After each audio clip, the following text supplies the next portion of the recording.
제24편 다윗의 시.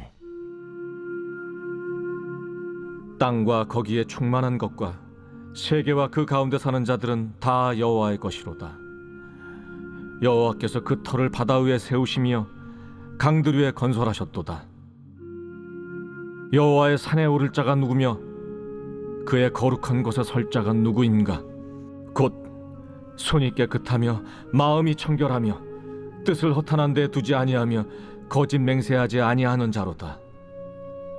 그는 여호와께 복을 받고 구원의 하나님께 의를 얻으리니 이는 여호와를 찾는 족속이요 야곱의 하나님의 얼굴을 구하는 자로다. 문들아 너희 머리를 들지어다.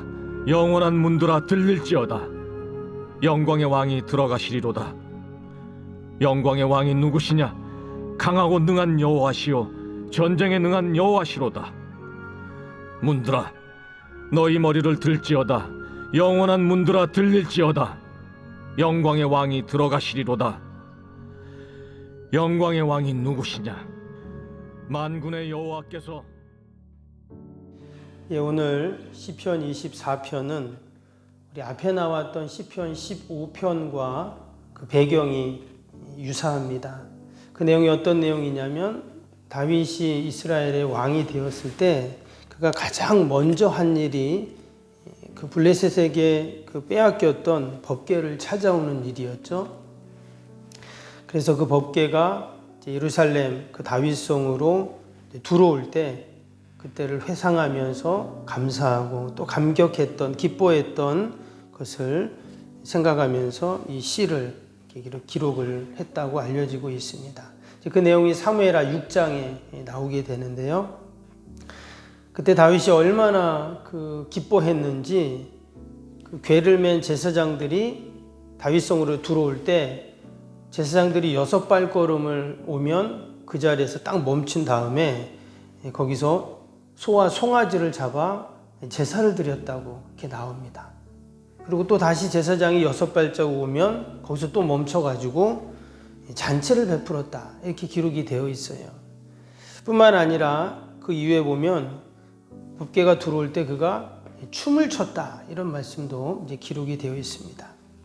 도대체 이 법궤 언약궤가 무엇이기에 그가 이처럼 기뻐하고, 그리고 당시 그는 왕이었는데 왕이 백성들 앞에서 춤을 춘다, 있을 수 없는 일이잖아요. 그만큼 그가 너무나 기뻐하고 감격했다는 것입니다. 그런데 똑같은 왕이지만 여러분, 사울 왕은 법궤를 대하는 태도가 달랐죠. 당시에 그 블레셋과의 전쟁에서 전세가 어려워지자 제사장들에게 당장 가서 법궤를 가져와라 이렇게 명령을 합니다. 그래서 법궤를 가져오면 이제 이길 줄 알았던 그 전쟁이 결국 패하게 됩니다. 그리고 도리어 법궤를 빼앗기게 되죠. 그리고 무려 20년 동안 그 법궤가 블레셋 지역에 그렇게 마치 방치되다시피 했습니다. 이 사울은 법궤를 신성시하고 또 법궤의 능력을 믿는 것처럼 보였지만 실상은 그 법궤를 이용해서 자신의 유익을 구하려고 했던 것입니다. 하나님이 그것을 기뻐하지 않으셨죠. 반면에 다윗은 어땠냐? 그는 왕이 되자 가장 먼저 그 법궤를 찾아보고 또 결국 찾아오게 됩니다. 마치 그는 법궤를 찾아오기 위해 왕이 된 사람처럼 그렇게 법궤를 소중히 여겼습니다. 우리가 그것을 알 수 있는 것이 오늘 7절에서 10절까지 내용에 그 감격적인 그 내용이 나오죠. 한번 볼까요? 문들아 너희 머리를 들지어다. 영원한 문들아 들릴지어다. 영광의 왕이 들어가시리로다. 영광의 왕이 누구시냐? 강하고 능하신 여호와시요 전쟁에 능한 여호와시로다. 문들아 너희 머리를 들지어다. 영원한 문들아 들릴지어다. 영광의 왕이 들어가시리로다. 영광의 왕이 누구시냐? 만군의 여호와께서 곧 영광의 왕이시로다. 지금 다윗이 이스라엘의 왕이인데 결코 자신이 왕이 아니라 진정한 영광의 왕이 따로 있다, 또 만왕의 왕이 따로 있다, 이렇게 지금 고백을 하고 있습니다. 지금 법궤가 다윗성으로 들어오고 있는 그런 상황이라고 했죠. 근데 그 광경을 보면서 그가 영광의 왕이 들어오신다. 마치 법궤가 왕이시다 이렇게 지금 고백을 하고 있는 거예요. 우리가 알고 있는 것처럼 이 법궤라는 것은 그냥 네모난 나무 상자일 뿐입니다. 조각목으로 만든 금으로 이렇게 칠을 한 그냥 나무 상자이잖아요. 그 안에 돌판이 있고 지팡이가 있고 항아리가 있는데 말 그대로 그냥 나무 상자일 뿐인데 그 법궤를 보면서 영광의 왕이 들어오신다. 다 고개를 숙여라. 문을 열어라. 이렇게 지금 선포를 하고 있다라는 것입니다. 왜 그가 이처럼 법궤를 소중히 여겼는가? 그는 그 법궤를 볼 때 하나님을 본 것이죠. 여러분, 이것이 우리에게 주는 귀한 교훈이 있습니다. 법궤는 하나님의 임재를 상징하고 또 하나님의 말씀을 상징하거든요. 그러니까 마치 말씀이 내 안에 탁 들어올 때 영광의 왕이 들어오신다.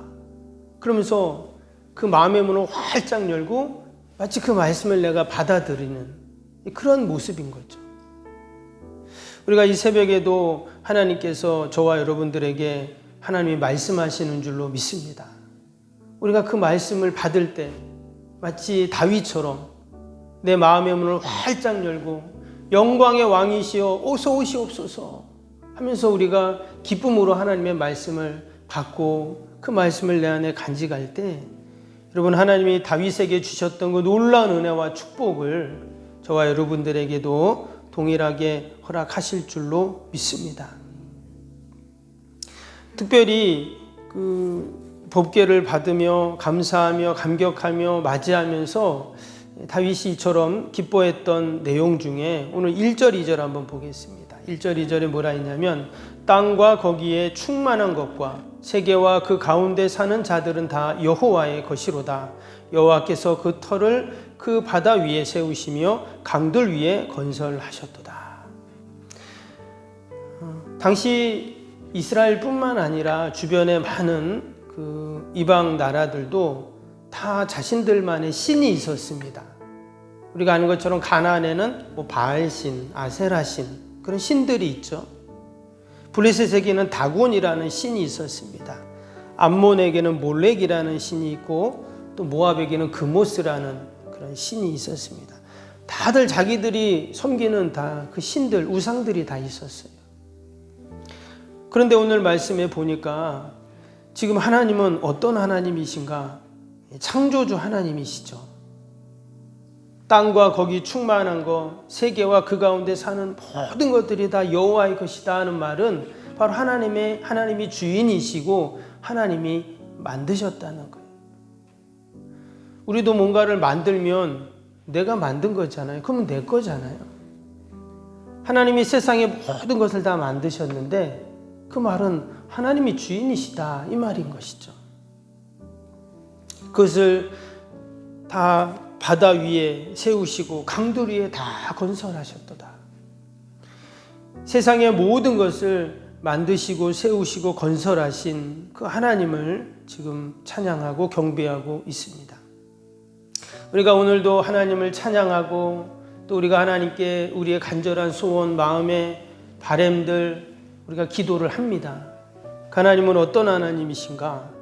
땅과 거기 충만한 것, 세계와 그 가운데 사는 모든 것들을 다 지으시고 주인이신 우리가 그 하나님 앞에 여러분 기도하는 줄로 믿습니다. 우리가 그런 믿음을 갖고 기도할 때 하나님이 반드시 이루어 주시고 또 우리가 기도할 때 하나님이 더 힘을 우리에게 주실 줄로 믿습니다. 또 그 영광의 왕을 맞이하면서 또 뭐라고 했습니까? 3절에서부터 5절 한번 보면 여호와의 산에 오를 자 누구며 그의 거룩한 곳에 설 자가 누구인가? 곧 손이 깨끗하며 마음이 청결하며 뜻을 허탄한 데 두지 아니하며 거짓 맹세하지 아니하는 자로다. 그는 여호와께 복을 받고 구원의 하나님께 의를 얻으리니. 지금 그 법궤가 여호와의 산, 바로 다윗성을 말합니다. 시온산에 있는 다윗성을 말하는데 그곳에 이렇게 안치하는 것이죠. 그런데 원래 이 다윗성이라는 것은요, 여부수 족속이 거하던 그런 땅입니다. 이스라엘이 가나안을 정복했을 때 웬만한 땅은 다 정복했지만 이 여부수 족속이 있는 예루살렘, 바로 이 다윗성이 지금 있는 곳은 정복하지 못했어요. 그래서 다윗이 왕이 되고 나서 그때 이 여부수 족속이 있는 다윗성을 이렇게 시온산이 있는 다윗성을 이렇게 정복하고 다윗성이라고 이렇게 이제 명칭을 붙였는데, 한마디로 이 여부수 족속이 있던 땅은 오랫동안 우상 숭배했던 땅이죠. 당연히 그 사람들도 자신들의 신을 믿을 거 아니에요. 그런데 그곳에 지금 이제 법궤가 오는 겁니다. 법궤가 오니까 어떻게 돼요? 원래는 우상 숭배의 땅이었지만 법궤가 오면 거룩한 땅이 되는 거죠. 여호와의 산이 된다는 거예요. 동일하게 우리 성도들이 복된 자인 것은 뭐냐? 바로 하나님의 말씀이 내 안에 들어올 때, 또 하나님의 거룩한 말씀이 내 심령에 딱 안치될 때, 그곳이 바로 거룩한 곳이 되는 것이죠. 나는 부족하고 연약하고 죄인이지만 거룩한 하나님의 말씀이 내 안에 딱 들어와서 내 안에 안치되면, 여러분, 그것이 바로 거룩한 산. 아멘.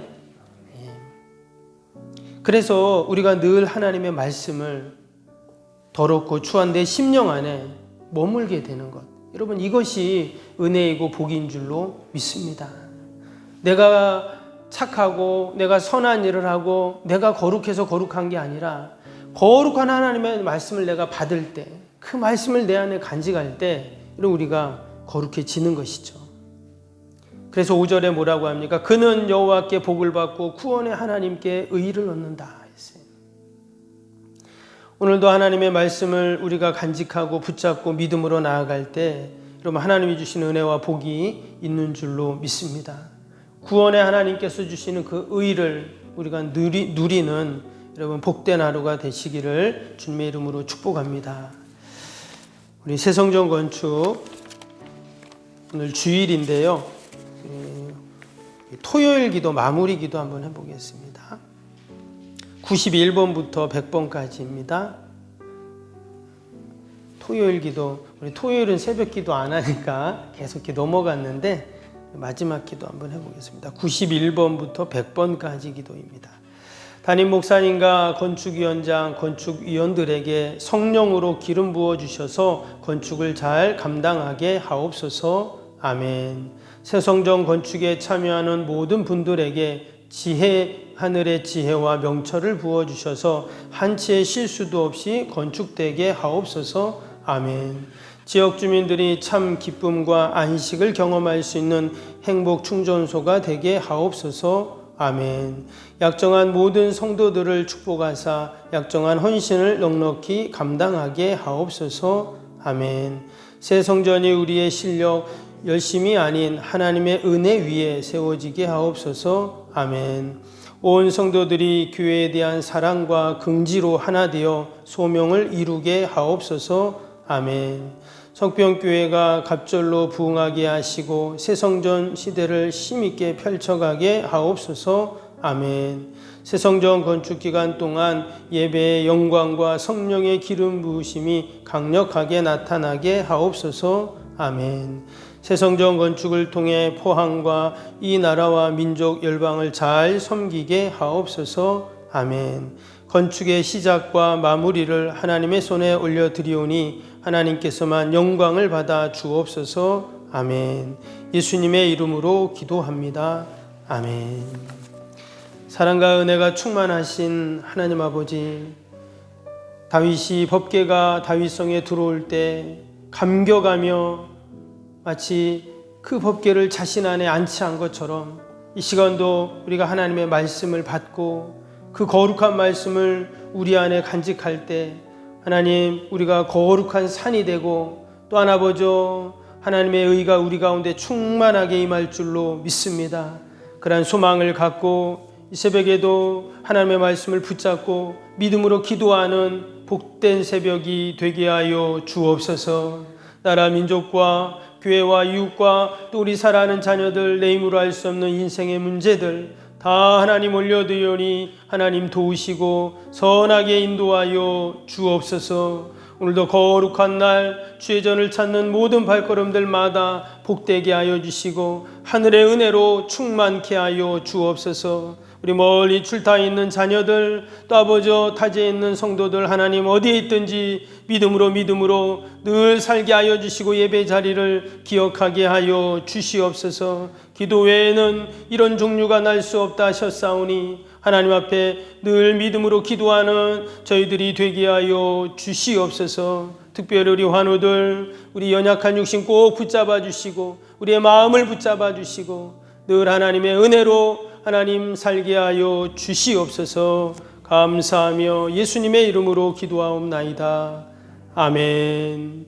하늘에 계신 우리 아버지, 아버지의 이름을 거룩하게 하시며 아버지의 나라가 오게 하시며 아버지의 뜻이 하늘에서와 같이 땅에서도 이루어지게 하소서. 오늘 우리에게 일용할 양식을 주시고 우리가 우리에게 잘못한 사람을 용서하여 준 것 같이 우리 죄를 용서하여 주시고 우리를 시험에 빠지지 않게 하시고 악에서 구하소서. 나라와 권능과 영광이 영원히 아버지의 것입니다. 아멘. 사랑과 은혜가 충만하신 하나님 아버지, 귀한 새벽에